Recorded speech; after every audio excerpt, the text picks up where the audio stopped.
Israel और America के अधिकारियों ने आज सनसनीखेज बयान दिया जब अमेरिका ईरान बातचीत पूरी तरह गतिरोध में है। पता चला है कि इजराइल ने संयुक्त अरब अमीरात को आयरन डोम वायु रक्षा प्रणाली और यहां तक कि अपने सैनिक भी भेजे हैं ईरान के साथ युद्ध की पृष्ठभूमि में। ये इस तरह के सहयोग और इजराइल की वायु रक्षा प्रणाली को किसी अरब देश में भेजने का इतिहास में पहला मामला है। इसके बाद इजराइल और अमीरात ने सैन्य और राजनीतिक मामलों में घनिष्ठ समन्वय शुरू किया। साथ ही हालांकि ट्रंप ने हाल ही में इजराइल और लेबनान के बीच युद्ध विराम को 3 हफ्ते और बढ़ाने की घोषणा की थी, लेकिन आज इजराइल की रक्षा सेना ने लेबनान के दक्षिण में हिजबुल्लाह समूह की सैन्य संरचनाओं पर हमला किया। साहल प्रेस सेवा के अनुसार जिन ठिकानों पर हमला हुआ उनका उपयोग हिजबुल्लाह इजरायली सैनिकों और देश पर हमले की तैयारी के लिए करता था। इसी बीच ईरान के विदेश मंत्री तुरंत पाकिस्तान लौटे हैं ताकि बातचीत के एक और दौर में शामिल हो सकें, लेकिन ट्रंप ऐसी वार्ता के लिए अपने प्रतिनिधि नहीं भेज रहे हैं। मेरा नाम अलेक्सी पेचिए है, आइए इस विषय पर चर्चा करें। शुरू करने से पहले चैनल सब्सक्राइब करें, एपिसोड लाइक करें और कमेंट में राय दें। मेरे टेलीग्राम चैनल पेचिए न्यूज़ को सब्सक्राइब करें, लिंक डिस्क्रिप्शन में। हम ताज़ा खबरें मिलते ही तुरंत प्रकाशित करते हैं। तो ईरान पर बातचीत लगता है खत्म हो गई है। अमेरिका और ईरान के बीच संपर्क ठप हो गए हैं और ईरान के विदेश मंत्री पाकिस्तान से खाली हाथ लौट गए, जबकि ट्रंप ने अपने वार्ताकारों की यात्रा ही रद्द कर दी। तेहरान ने कहा है कि जब तक अमेरिका नाकाबंदी नहीं हटाता तब तक दबाव में कोई बातचीत नहीं होगी, जबकि ट्रंप इसे हटाने का इरादा नहीं रखते। ये गतिरोध की स्थिति है। अब दुनिया की सबसे बड़ी अर्थव्यवस्था और प्रमुख तेल उत्पादक देश आमने सामने हैं, जिसके चलते ऊर्जा की कीमतें कई सालों के उच्चतम स्तर पर पहुंच गई हैं, महंगाई बढ़ गई है और वैश्विक आर्थिक विकास की संभावनाएं और भी खराब हो गई हैं। लेकिन इस पूरी स्थिति में इजराइल एक सक्रिय भूमिका निभा रहा है। इजराइल की रक्षा सेना ने लेबनान के दक्षिण में स्थित हिजबुल्लाह समूह की सैन्य संरचनाओं पर हमला किया है। आईडीएफ प्रेस सेवा ने बताया कि जिन ठिकानों को निशाना बनाया गया उनका उपयोग हिजबुल्लाह इजरायली सैनिकों व इजराइल पर हमले की तैयारी में करता था। आगे उद्धरण है, इजराइल की रक्षा सेना इजरायली नागरिकों और सैनिकों के खिलाफ आने वाले खतरों का डट कर मुकाबला करती रहेगी। और जैसा कि पता चला है, इस हमले से पहले इजराइल के प्रधानमंत्री बेंयामिन नेतन्याहू ने 25 अप्रैल को आईडीएफ को हिजबुल्लाह के ठिकानों पर जोरदार हमला करने का आदेश दिया था।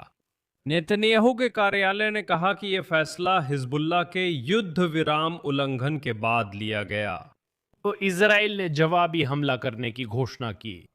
असल में एक दिन पहले 24 अप्रैल को अमेरिका के राष्ट्रपति डोनाल्ड ट्रंप ने कहा था कि इजराइल और लेबनान के बीच युद्ध विराम को 3 हफ्ते और बढ़ा दिया जाएगा। जैसा कि उन्होंने कहा, वॉशिंगटन में इजराइल और लेबनान के राजदूतों के बीच बहुत अच्छी बातचीत के बाद उन्होंने जोड़ा कि शांति समझौते की अच्छी संभावना है, लेकिन दोनों पक्षों को हिजबुल्लाह पर विचार करना होगा, जो लेबनान सरकार के अधीन नहीं है।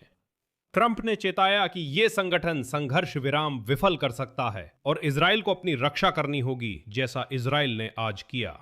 यह उल्लेखनीय है कि ट्रंप के संघर्ष विराम की घोषणा के अगले ही दिन हिजबुल्लाह ने इसे निरर्थक बताया। लेबनान अधिकारियों ने बताया कि इजरायली हमले में 2 लोगों की मौत हुई और हिजबुल्लाह ने एक इजरायली ड्रोन गिराया। मैं बताना चाहता हूं कि दोनों पक्ष 17 अप्रैल से 10 दिन के संघर्ष विराम पर पहले ही सहमत हो चुके थे। उस समय हिजबुल्लाह ने कहा था कि उसकी कार्रवाइयां घटनाओं पर निर्भर करेंगी। अमेरिकी विदेश विभाग ने कहा था कि सफल बातचीत से संघर्ष विराम बढ़ सकता है, और अगर लेबनानी अधिकारी ये साबित कर दें कि वे अपनी जमीन पर हालात को काबू में रखने में सक्षम हैं और हिजबुल्लाह व अन्य सशस्त्र समूहों द्वारा इजराइल पर हमले रोकने के लिए ठोस कदम उठाते हैं। और याद दिला दूं, इजराइल ने हिजबुल्लाह के खिलाफ सीमित जमीनी अभियान मार्च मध्य में शुरू किया था, जब वो ईरान से युद्ध की स्थिति में था, जिसमें अमेरिका भी था। जब वॉशिंगटन और तेहरान ने बातचीत शुरू की और युद्ध विराम की बात हुई, तो ईरान ने लेबनान में भी सैन्य कार्रवाई रोकने को कहा। इसके बाद ट्रंप ने नेतन्याहू से लेबनान पर हमलों की संख्या कम करने को कहा और 9 अप्रैल को इजरायली प्रधानमंत्री ने लेबनानी अधिकारियों के साथ हिजबुल्लाह को निरस्त करने और आगे संबंध सामान्य करने के लिए बातचीत शुरू करने का आदेश दिया। लेकिन मध्य पूर्व में हो रही घटनाओं के संदर्भ में एक बेहद सनसनीखेज खबर सामने आई। एक्सियोस ने बताया कि इजराइल ने ईरान के साथ युद्ध की शुरुआत में ही संयुक्त अरब अमीरात को आयरन डोम वायु रक्षा प्रणाली और उसकी संचालन के लिए इजरायली रक्षा बल के सैनिक भेजे थे। इसका मतलब है कि युद्ध के दौरान इजराइल और संयुक्त अरब अमीरात के बीच सैन्य, रक्षा और खुफिया सहयोग बिल्कुल नए स्तर पर पहुंच गया है। युद्ध के दौरान आयरन डोम प्रणाली की अभूतपूर्व तैनाती पहले सार्वजनिक नहीं की गई थी, लेकिन अब इसके बारे में पता चल गया है। यहां यह उल्लेख करना महत्वपूर्ण है कि संयुक्त अरब अमीरात पर इस क्षेत्र के किसी भी अन्य देश की तुलना में ईरान द्वारा अधिक बार हमले किए जाते हैं। और अमीरात के रक्षा मंत्रालय के अनुसार ईरान ने देश की सीमा में लगभग 550 बैलिस्टिक और क्रूज मिसाइलें और 2200 से अधिक ड्रोन दागे हैं। अधिकांश मिसाइलें और ड्रोन रोके गए, फिर भी कुछ ने सैन्य और नागरिक ठिकानों पर जा लगे। संयुक्त अरब अमीरात पर हुए हमलों की व्यापकता ने देश को अपने सहयोगियों, जिनमें इजराइल भी शामिल है, से मदद मांगने के लिए मजबूर कर दिया। और अब इजरायली अधिकारियों की रिपोर्टों के अनुसार इजराइल के प्रधानमंत्री बिन्यामिन नेतन्याहू ने संयुक्त अरब अमीरात के राष्ट्रपति मुहाब्बिन बिन जायद से टेलीफोन पर बातचीत के बाद इजरायली रक्षा बल को वास्तव में आयरन डोम बैटरी, इंटरसेप्टर्स और दर्जनों इजरायली रक्षा बल के ऑपरेटरों को भेजने का आदेश दिया। ये पहली बार था जब इजराइल ने आयरन डोम सिस्टम की बैटरी किसी अन्य देश में भेजी थी और संयुक्त अरब अमीरात अमेरिका और इजराइल के बाहर पहला देश बन गया जहां इस सिस्टम का इस्तेमाल किया गया। आखिरकार आज दोनों देश युद्ध के पहले दिनों से ही सैन्य और राजनीतिक स्तर पर अपने कदमों का घनिष्ठ समन्वय कर रहे हैं। और अब इजरायली वायुसेना ने भी दक्षिणी ईरान में तैनात कम दूरी की मिसाइलों पर कई हमले किए, इससे पहले कि वे संयुक्त अरब अमीरात और पर्शियन गल्फ के अन्य देशों को निशाना बना पाती। और यही पर सबसे महत्वपूर्ण दुविधा है, क्योंकि संयुक्त अरब अमीरात की भूमि पर इजरायली सेना की तैनाती पर्शियन गल्फ के देशों में एक राजनीतिक रूप से संवेदनशील मुद्दा बन गई है। यानी अरबों ने यहूदियों की मदद स्वीकार कर ली। आप कल्पना कर सकते हैं।